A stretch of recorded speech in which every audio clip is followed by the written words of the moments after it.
तैयार है यूक्रेन, एक एक इंच जमीन की करेंगे रक्षा।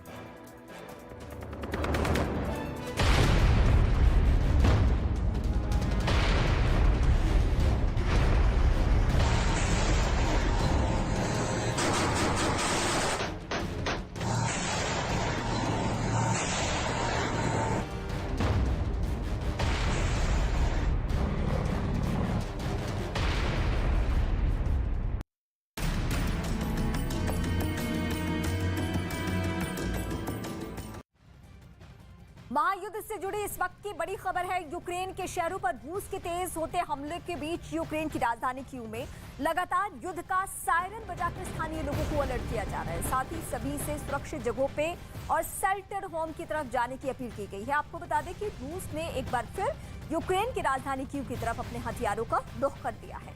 इस वक्त ये तस्वीरें भी हम आपको दिखा रहे हैं और यूक्रेन की राजधानी कीव में जो हालात बने हुए हैं उसको देखते हुए एहतियातन कदम उठाने के लिए यानी लोगों को शेल्टर होम, बंकरों में जाने की सलाह दी गई है। ये हिदायत सख्त इस लिहाज से है क्योंकि कहीं से भी हमला किया जा सकता है रूसी सेना की तरफ से।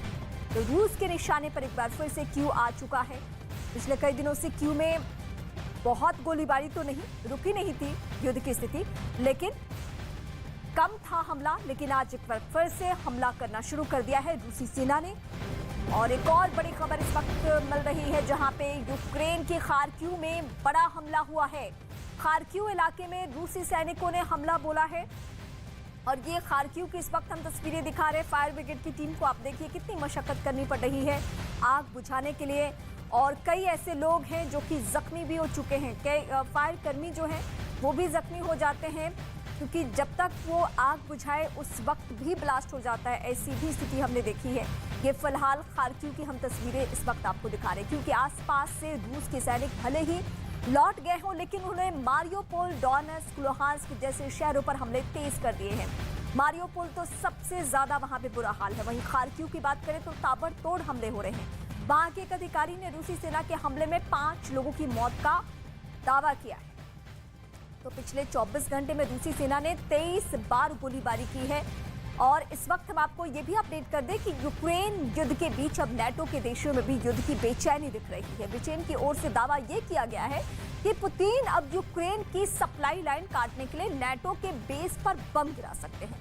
कहने को ये महज आशंका भर है, लेकिन अगर वाकई ऐसा हुआ तो दुनिया तीसरे विश्व युद्ध की ओर बढ़ जाएगी क्योंकि नेटो के बेस पर हमले करने का मतलब है नेटो पर हमला करना, नेटो देशों पर हमला करना।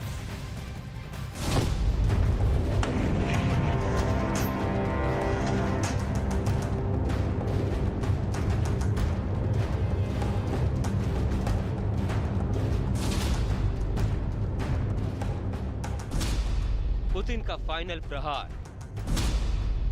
नेटो पर पुतिन करेंगे सीधा वार।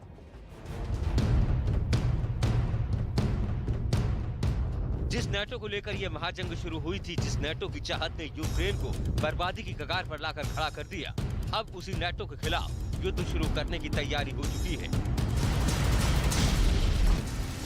खबर है कि पुतिन नेटो पर हमले का पूरा मन बना चुके हैं और अब इसे अंजाम तक पहुंचाना बाकी है।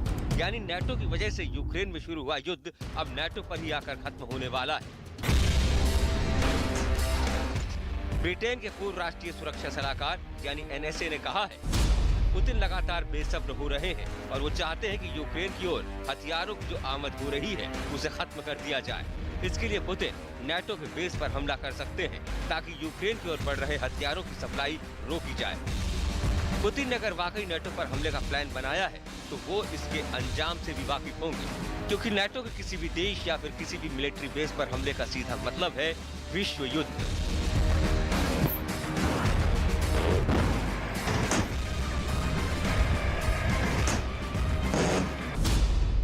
यूक्रेन को नेटो से जो हथियार मिल रहे हैं उसकी सप्लाई पोलैंड के बॉर्डर से हो रही है।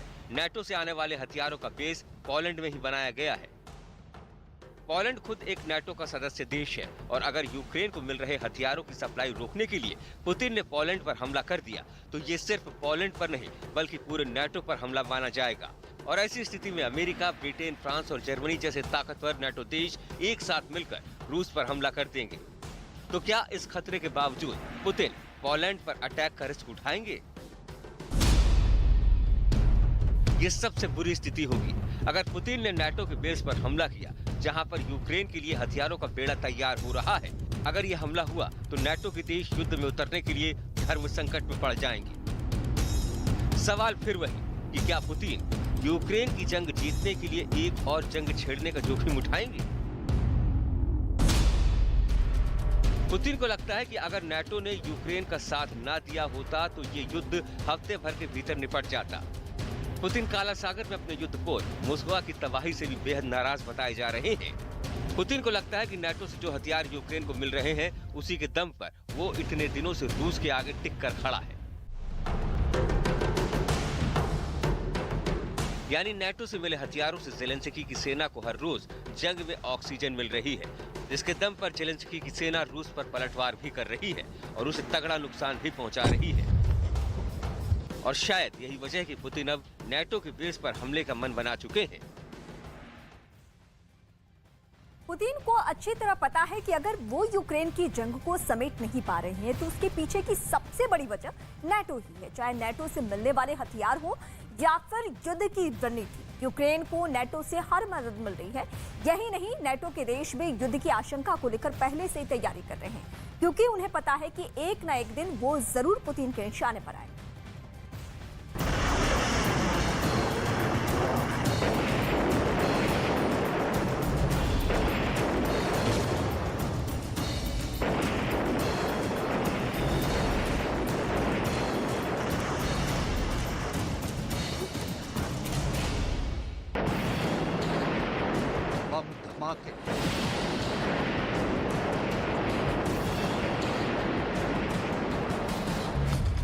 मिसाइल अटैक,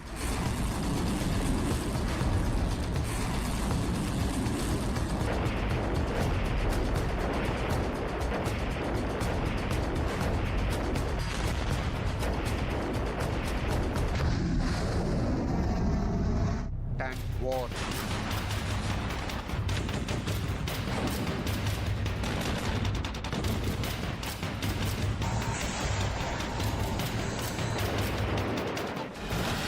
रॉकेट लॉन्चर,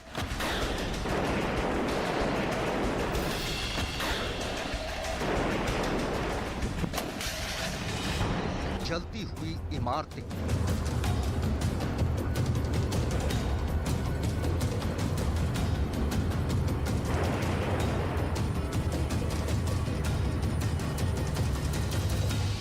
राख हुई बिल्डिंग्स,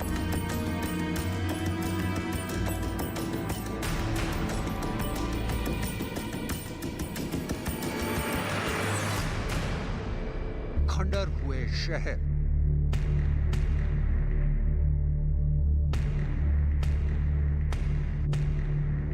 ये तो सिर्फ झांकी है। अभी यूक्रेन की जंग में बहुत कुछ बाकी है। पुतिन अपना सबसे खूंखार जनरल यूक्रेन की युद्ध भूमि में भेज रहे हैं।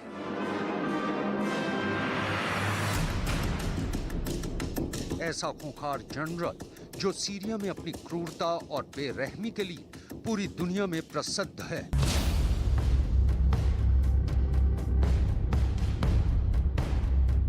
जेलेंस्की ये संकल्प ले चुके हैं कि कीव से रूस की फौजों की पकड़ ढीली होने के बाद अब डॉनबास के इलाके में रूस को बहुत भीषण चुनौती दी जाएगी।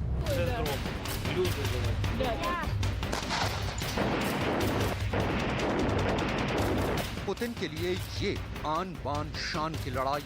कीव के किले को पुतिन हिला नहीं पाए, लेकिन डॉनबास के इलाके पर रूस का कब्जा बरकरार है।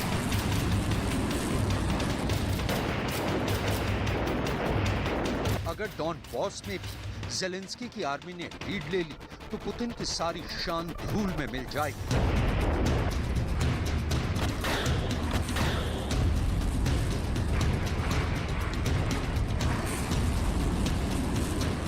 दूसरी तरफ नेटो, यूरोप के देशों और अमेरिका की मीटिंग्स लगातार जारी है। नेटो यूक्रेन और रूस के बीच चल रहे युद्ध की परिस्थितियों की लगातार समीक्षा कर रहा है। नेटो ने पूरी प्लानिंग कर ली है कि वो युद्ध में कब रूस से मोर्चा लेने उतरेगा।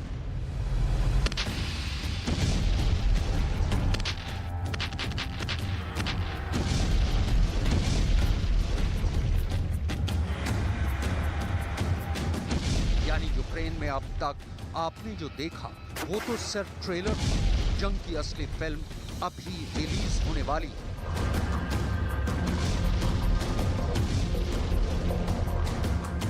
अभी तक आपने जो कुछ भी यूक्रेन में देखा वो जंग का पहला चरण था। दूसरा चरण शुरू होना तो अभी बाकी है। दूसरे चरण में जेलेंस्की डोनबास पर कब्जा पाने की कोशिश करेंगे, वहीं पुतिन डोनबास पर अपना कब्जा बरकरार रखने के लिए पूरी ताकत लगा देंगे।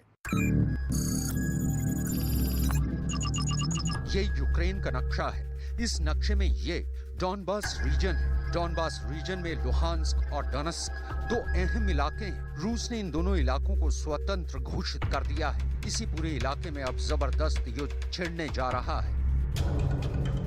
डोनबास रीजन के इन दोनों इलाकों में रूस समर्थक अलगाववादियों की आबादी ज्यादा है, इसलिए यहाँ पर कब्जा बरकरार रखना पुतिन के लिए आसान है। आपको याद होगा पुतिन ने युद्ध शुरू होने के फौरन बाद ही इन दोनों इलाकों पर कब्जा कर इन्हें स्वतंत्र घोषित कर दिया, लेकिन पुतिन को असली चुनौती कीव में झेलनी पड़ी।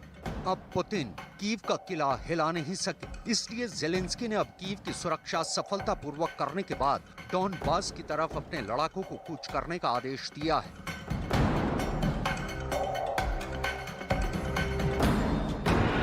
दूसरी तरफ अमेरिका और नेटो देशों ने भी रूस के खिलाफ जबरदस्त मोर्चा और मंसूबा तैयार करने की प्लानिंग कर ली है। दरअसल अमेरिका और नेटो देशों का जोश अब हाई है, क्योंकि अनुमान के विपरीत कीव से रूस की फौजों की पकड़ काफी ढीली पड़ गई है। और इसीलिए अब नेटो देशों को भी लग रहा है कि रूस के खिलाफ जंग का ऐलान करने का वक्त नजदीक आ रहा है, ताकि इस पूरे इलाके से रूस की दादागिरी को हमेशा के लिए खत्म किया जा सके।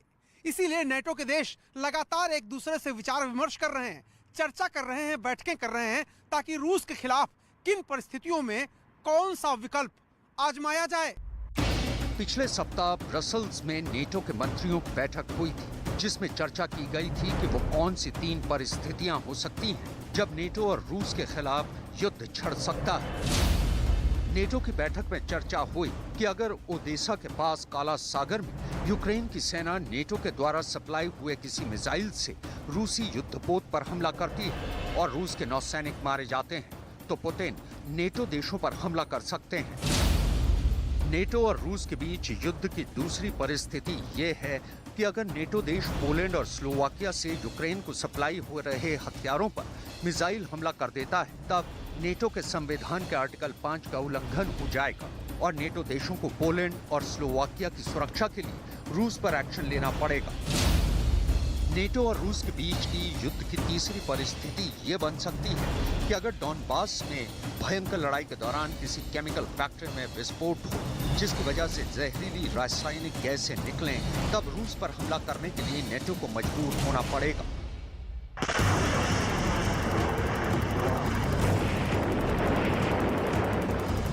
नेटो देशों ने भी इस बात को पहले ही भांप लिया है कि अब लड़ाई डोनबास में होने जा रही है, इसलिए उन्होंने ये फैसला किया है कि वो फौरन यूक्रेन को घातक हथियार जेवलिन मिसाइल की सप्लाई करेंगे। ये एक एंटी टैंक मिसाइल जो दुश्मन के टैंक्स को नष्ट करने में सक्षम है। इस एंटी टैंक मिसाइल लॉन्चर को कंधे पर रखकर भी फायर कर सकते हैं।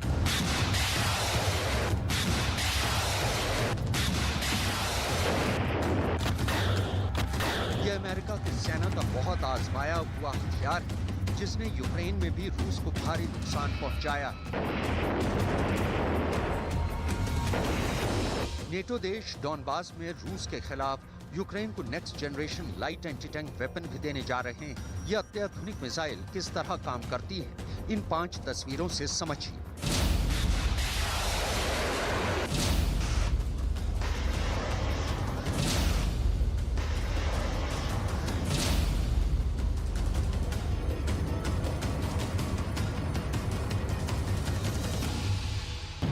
इसके साथ ही नेटो यूक्रेन को star streak anti aircraft missile की सप्लाई करने जा रहा है।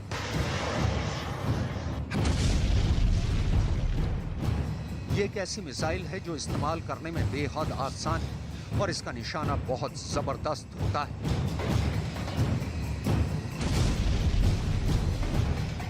अब डॉनबास में रूस के फाइटर जेट को इन मिसाइलों से ही जूझना होगा। मतलब नेटो रूस की तबाही का पूरा सामान यूक्रेन को सप्लाई कर रहा है।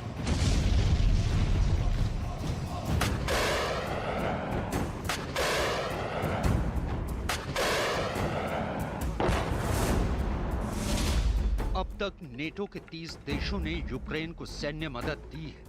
यूरोपियन यूनियन ने 8,000 करोड़ रुपए के हथियार सप्लाई किए हैं। अमेरिका ने अकेले ही करीब 13,000 करोड़ रुपए के हथियार यूक्रेन को सप्लाई किए हैं।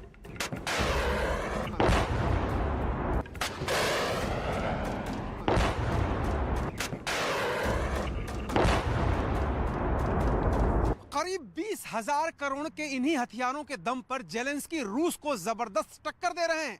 आने वाले वक्त में डोनबास को लेकर रूस और यूक्रेन के बीच भीषण लड़ाई होने वाली है, ये बात रूस जानता है।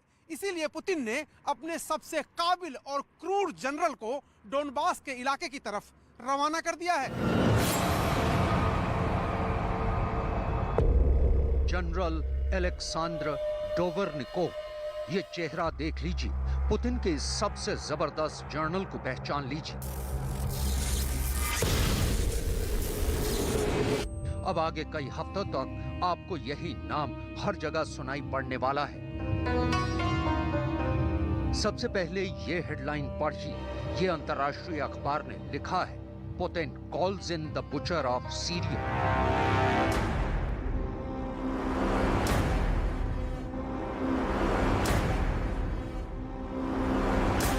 पुतिन ने सीरिया के बुचर को बुलाया, यानी पुतिन का वो जनरल जो सीरिया के अंदर अपनी बेरहमी के लिए कुख्यात है।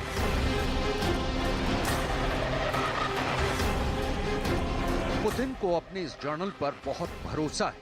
पुतिन के भरोसे पर खरा उतरने की वजह से कई बड़े बड़े तमगे जनरल अलेक्सांद्र डोवर्निकोव की शान बढ़ा रहे हैं। पुतिन ने अपने इस जनरल को आदेश दिया है कि वो यूक्रेन के पूरे डॉनबास रीजन को अपने कब्जे में ले ले। कई अखबार अलेक्सांद्र डोवर्निकोव को बुचर ऑफ सीरिया यानी सीरिया का कसाई कहते हैं, क्योंकि साल 2016 में सीरिया के राष्ट्रपति बशर अल असद ने पुतिन से सैन्य मदद मांगी थी। दावा किया जाता है तब अलेक्सांद्र डोवर्निकोव ने सीरिया के अंदर रासायनिक हथियारों और अंधाधुंध हवाई हमलों का इस्तेमाल बड़ी संख्या में लोगों को मार डाला था।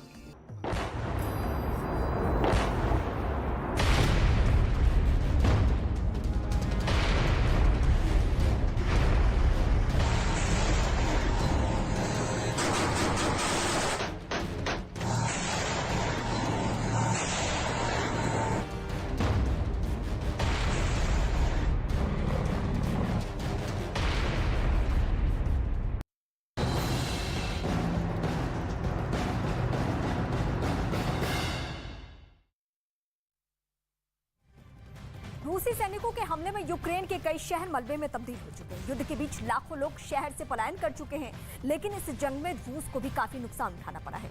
यूक्रेन की सेना ने राजधानी कीव के पास हमले के दौरान एक रूसी हेलीकॉप्टर को मार गिराने का दावा किया है। न्यूज़ 18 के अरुण कुमार सिंह इस वक्त खुद कीव में मौजूद है। देखिए उनकी ये एक्सक्लूसिव रिपोर्ट। रूस और यूक्रेन के बीच सामरिक रूप से बहुत अंतर है, दोनों के बीच फासला लंबा है। रूस की सेना और यूक्रेन की सेना की तुलना करें तो संख्या बल के हिसाब से, हथियारों के हिसाब से दोनों के बीच बहुत बड़ा फासला है, लेकिन फिर भी कुछ ऐसे क्षण यूक्रेन की सेना के लिए इस युद्ध में आए हैं जो गर्व से वो दिखाता है और वो कहता है कि हम भी रूस को करारा जवाब दे रहे हैं। इस वक्त मैं जहां पर हूं, ये जीता जागता उदाहरण है कि किस तरह से यूक्रेन की सेना ने रूस के एक अटैक हेलीकॉप्टर को मार गिराया था मिसाइल के जरिए, और ये हेलीकॉप्टर जो है वो बहुत नीचे उड़ान भर रहा था। कोशिश ये कर रहा था कि किसी तरह से हम पकड़ में ना आए यूक्रेन के, या फिर यूक्रेन की मिसाइलों की जद में ना आए, लेकिन फिर भी यहां पर नीची उड़ान भरते हुए अटैक हेलीकॉप्टर को भी यूक्रेन ने सही निशाना लगाया। और ये देखिए, जो अटैक हेलीकॉप्टर है वो जमींदोज हो गया, पूरी तरह से नष्ट हो गया। एक घर के ऊपर गिरा था और पूरा घर भी तबाह हो गया, घर में भी आग लग गई। चारों तरफ आप ईंट बिखरी हुई देखेंगे, खिड़कियां दरवाजे टूट करके दूर बिखर गए हैं। बहुत ही मजबूत घर है ये, पत्थर भी देखिए बाहर से लगा हुआ था, लेकिन फिर भी हेलीकॉप्टर जब गिरता है, कोई अटैक हेलीकॉप्टर इतनी तेजी से गिरता है, उसके ब्लेड यहाँ पर देखिए, उसके ब्लेड हैं, तीनों ब्लेड नीचे की तरफ धराशायी हो गए। एक ब्लेड ये है, दूसरा देखिए ब्लेड वो जमीन के अंदर है, तीसरा ब्लेड उधर है। तो ये पिछला हिस्सा था, टेल है ये उस अटैक हेलीकॉप्टर की। और मैं अब आपको लेके चलता हूं जो पूरी तरह से मिसाइल हमले में जल गया था हेलीकॉप्टर रूस का, उसके मलबे के पास, यानी उसका जो इंजन है जहां पर पायलट बैठते थे और जो मेन ब्लेड उसका होता था, पायलट के ऊपर जो मेन ब्लेड होता है अटैक हेलीकॉप्टर का, वहां पर।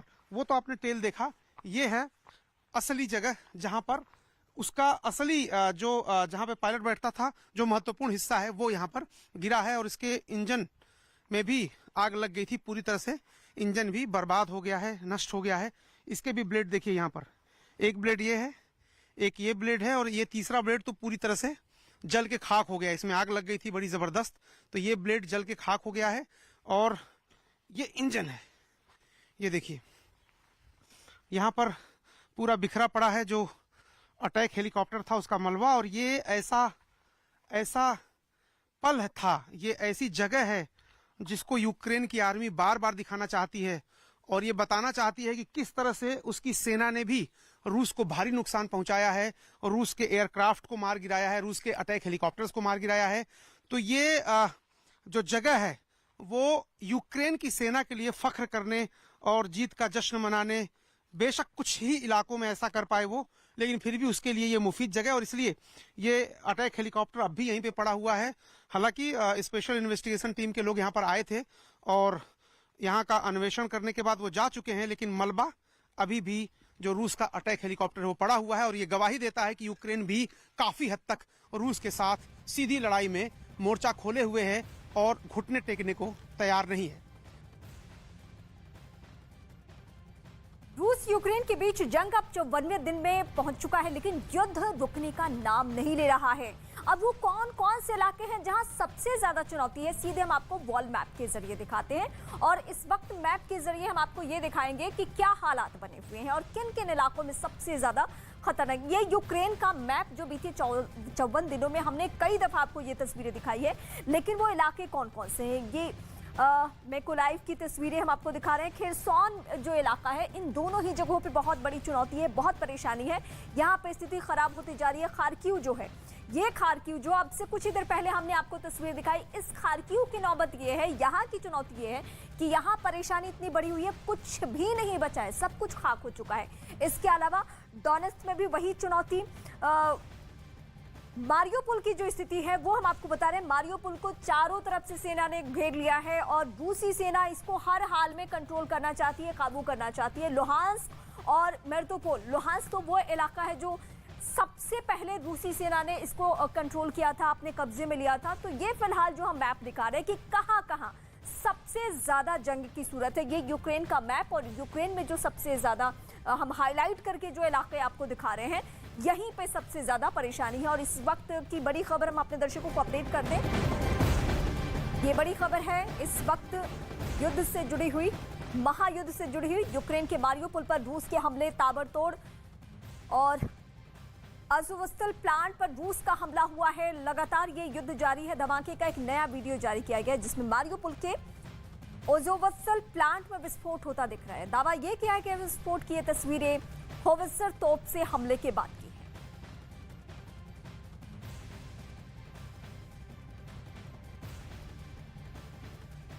जंग के बीच कई इलाकों में यूक्रेन के लोग रूसी सैनिकों के सामने खड़े हो चुके हैं और उन्हें आगे बढ़ने से रोक दिया है। कुछ ऐसी ही तस्वीर क्यू के पास से सामने आई, जहां लोगों के भारी विरोध के बाद रूसी सैनिक गोला बारूद से भरे टैंक को छोड़कर भाग गए। सीधे क्यू से देखिए न्यूज़ 18 के अरुण कुमार की ये रिपोर्ट। जंग में वैसे तो दो सेनाएं आमने सामने होती हैं, एक दूसरे से लड़ती हैं, लेकिन कई ऐसे मौके आते हैं जब किसी देश की जनता आक्रमण करने वाली सेना के सामने खड़ी हो जाती है, और वो भी निहत्थे। मैं इस वक्त जहां हूं, जिस टैंक के पास हूं, इसकी भी कुछ ऐसी ही कहानी है। ये इकलौता टैंक है, इसके आसपास आपको कोई और टैंक नहीं दिखेगा। सामान्यतः जब टैंक चलते हैं, बख्तरबंद वाहन चलते हैं, कोई सेना चलती है, तो कई सारे टैंक एक साथ चलते हैं, लेकिन ये टैंक अकेले रास्ता भटक करके ऐसी जगह पर आ गया जहां इस पूरे इलाके की जनता ने इसको चारों तरफ से घेर लिया। उसके बाद देखिए, ये टैंक पूरी तरह से बर्बाद नहीं हुआ है, ये रूस का ही टैंक है। यूक्रेन की जनता यहां आ गई और चारों तरफ से बहुत भारी भीड़ ने घेर लिया। जब रूस के सैनिकों को लगा कि इतने सारे लोगों को वो मार नहीं सकते हैं, तो इस टैंक को छोड़ करके वो लोग चले गए। यानी आम जनता ने इस टैंक को जीता था। उसके बाद इसमें बाद में आग लगा दी। आज देखिए लोग देखने भी आ रहे हैं टैंक को। जो यूक्रेन के लोग हैं वो यहाँ पर टैंक को देखने आ रहे हैं, क्योंकि यूक्रेन के लोगों ने ही अपनी काबिलियत से, अपनी रणनीति से, अपने साहस से एक रूस के टैंक को यहाँ पर अपने कब्जे में ले लिया, और जो टैंक चलाने वाले होते हैं उनको भागना पड़ा। बाद में हालांकि इसमें आग लगा दी गई थी और कुछ हद तक नष्ट हुआ है, लेकिन अभी भी ये प्रमाण है इस बात का कि किसी आक्रमणकारी सेना के सामने अगर भारी तादाद में लोग खड़े हो जाते हैं तो बड़े से बड़ा टैंक, बड़े से बड़ा गोला, बड़े से बड़ा असलहा भी उसके सामने कम पड़ जाता है, छोटा पड़ जाता है। यूक्रेन की लियो में मिसाइल हमला। रूस ने लियो में 5 मिसाइल दागी। कई इमारतों को नुकसान की खबर। लोगों को बंकर में जाने को कहा गया। इस वक्त की बड़ी खबर हम आपको अपडेट कर रहे हैं, जहां महायुद्ध से जुड़ी हुई यह खबर। यूक्रेन की लियो में मिसाइल हमला हो चुका है। रूस ने लियो में 5 गोले बारूद दागे हैं। इस वक्त की सबसे बड़ी खबर तस्वीरों के साथ इस वक्त हम आपको दिखा रहे हैं, जहां 5 मिसाइल दागी गई है। ये लियो इलाका है रूस का। कई इमारतों को नुकसान की खबर पहुंच रही है। लोगों को बंकर में जाने को कहा गया है। और कीव में भी हवाई हमले का अलर्ट जारी कर दिया गया है। साथ ही सभी से सुरक्षित जगहों और साथ ही साथ शेल्टर होम की तरफ जाने की अपील की गई है। हम आपको ये भी बता दें, रूस ने एक बार फिर यूक्रेन की राजधानी कीव की तरफ अपने हथियारों का रुख कर दिया है। यानी मिसाइलें एक बार फिर से दाग रहा है रूस यूक्रेन में।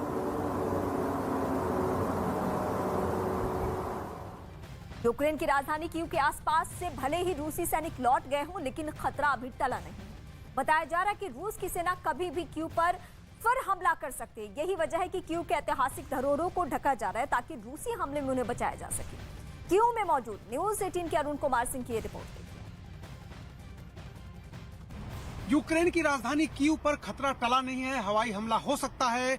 कल ही शाम को सायरन हवाई हमले का कई बार बजा था अलर्ट करने के लिए, और आज हम देख पा रहे हैं कि जो ऐतिहासिक धरोहरें हैं, जो मूर्तियां हैं, उनको अब यहाँ पर एक तरह से ढका जा रहा है। उसकी वजह यह है कि कई बार जो लड़ाकू विमान होते हैं वो ऊपर से देखते हैं, अंदाजा लगाते हैं कि कौन सी महत्वपूर्ण जगह कहाँ है, उसी हिसाब से हमला करते हैं, अगर उनके पास सही जानकारी, सही नक्शा नहीं होता है तो। इसलिए आप देखिए यहाँ पर कि कीव सिटी सेंटर के पास एक मूर्ति जिसको अब ढका जा रहा है, लगभग 75% ये मूर्ति ढक दी गई है, और लकड़ी के पट्टे लगा करके इसको पूरी तरह से ढक दिया जा रहा है, ताकि ऊपर से अगर दुश्मन देश का कोई भी हवाई जहाज या लड़ाकू विमान इसको देखना चाहे तो समझ न पाए कि ये इलाका कौन सा है। इस तरह की मूर्तियों से स्पष्ट पता लग जाता है कि कहां पर ये इलाका है और हमला कहां करना है। दूसरी तरफ भी मैं अगर आपको दिखाऊं तो सामने भी एक मूर्ति है जिसको ढकने का काम इसके बाद होगा।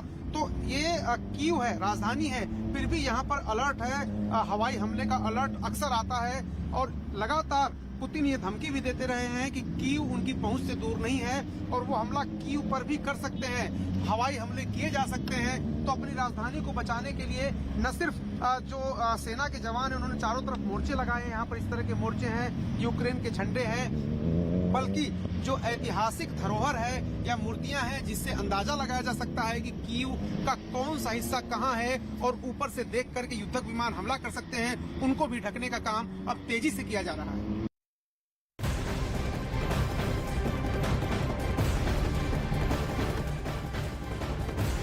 रूस यूक्रेन के बीच छिड़ी जंग अब 54वें दिन भी पहुंच चुकी है। दोनों सेनाओं की ओर से गोलीबारी अभी भी जारी है। महायुद्ध से जुड़ी आज की सबसे बड़ी खबर है, रूसी सेना ने मारियोपोल को घेर लिया है चौतरफा। रूसी सेना ने रविवार तक सरेंडर का अल्टीमेटम भी दिया था। मारियोपोल में आज से एंट्री बंद हो चुकी है। मारियोपोल से कोई बाहर नहीं जा सकेगा, यानी जो जहां पे है वहीं पे रहेगा।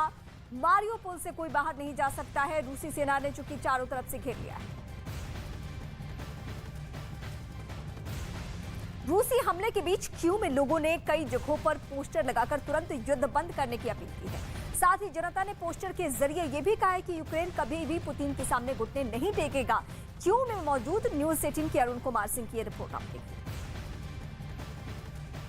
यूक्रेन युद्ध जैसे जैसे लंबा खिंचता जा रहा है, लोगों के सब्र का बांध भी टूटता जा रहा है। यूक्रेन में तमाम ऐसे लोग हैं जिनके घर के लोग सेना में हैं और जो अपने बच्चों की सकुशल वापसी चाहते हैं, और वो अपील कर रहे हैं कि युद्ध को बंद किया जाए। आप देखिए कि कीव में कई दीवारों पर इस तरह के पोस्टर चिपकाए गए हैं जहां पर लिखा गया है bring them home alive, stop the war now. युद्ध तुरंत बंद करिए और जो सैनिक हैं मोर्चे पर उनको जिंदा घर वापस लाइए। और यहाँ पर देखिए कुछ सैनिक एक घायल सैनिक को लेके जाते हुए भी दिख रहे हैं, वेपन इनके पास है और किसी जगह से ये अपने घायल सैनिक को ले आ रहे हैं। यही नहीं, इस वार के लिए, इस अग्रेशन के लिए यूक्रेन जो शब्द इस्तेमाल करता है, पुतिन को जिम्मेदार मानता है, कहता है कि ये रूस ने हमला किया है। रूस भले ही उसको स्पेशल मिलिट्री ऑपरेशन कहे, लेकिन यूक्रेन के लोग उसे हमला मानते हैं। और देखिए यहाँ पर दीवारों पर बड़ी बड़ी पेंटिंग पूरे कीव में, अन्य शहरों में भी इसी तरह बनाई गई। इसमें लिखा हुआ है Ukraine will win Putin, Ukraine Putin से जीतेगा, यूक्रेन पुतिन के सामने घुटने नहीं टेकेगा। तो न सिर्फ जेलेंस्की ये विल दिखा रहे हैं, इच्छा शक्ति दिखा रहे हैं कि तमाम देशों से मदद मांग रहे हैं, लेकिन युद्ध के मोर्चे पर वो और उनके सैनिक डटे हुए हैं, बल्कि आम लोग भी जो यूक्रेन के हैं, कीव में रहते हैं, राजधानी में रहते हैं, वो भी इस युद्ध में, इस महायुद्ध में अपनी सहभागिता दिखा रहे हैं। भले ही वो कभी युद्ध खत्म करने की मांग कर रहे हो, अपने बच्चों को वापस लाने की मांग कर रहे हो, या वो कभी ये कहते हो कि पुतिन के ऊपर यूक्रेन जीतेगा, लेकिन इन्हीं दीवारों पर पुतिन के लिए बहुत सारे इस तरह के नाराजगी भरे शब्दों का भी इस्तेमाल किया गया है, अपशब्दों का भी कहीं कहीं इस्तेमाल किया गया है, जो हम नहीं दिखाना चाहते हैं, क्योंकि ये किसी एक देश की राय है, किसी एक देश के लोगों की राय है, किसी एक राष्ट्राध्यक्ष के बारे में ये राय है। लेकिन हाँ, इतना आपको इस पोस्टर के जरिए, इस दीवार पेंटिंग के जरिए हम दिखा सकते हैं कि कीव में, पूरे यूक्रेन में पुतिन को लेके भारी नाराजगी है और पुतिन के लिए गुस्से का इजहार लोग लगातार कर रहे हैं।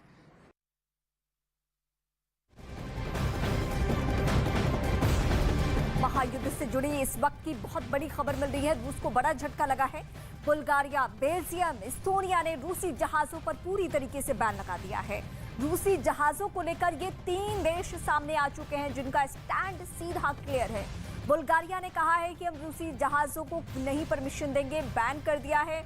बेल्जियम का भी यही स्टैंड है और एस्टोनिया भी यही कह रहा है। फिलहाल रूसी जहाजों को लेकर इन्होंने अपना प्रतिबंध सामने रख दिया है, सबके सामने ये कह दिया कि युद्ध के माहौल में जो रूस का स्टैंड है वो किसी भी देश को रास नहीं आ रहा है।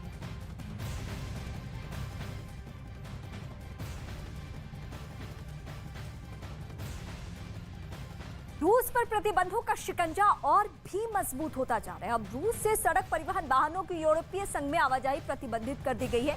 हम वॉल मैप के जरिए आपको बताते हैं। यहाँ पे इस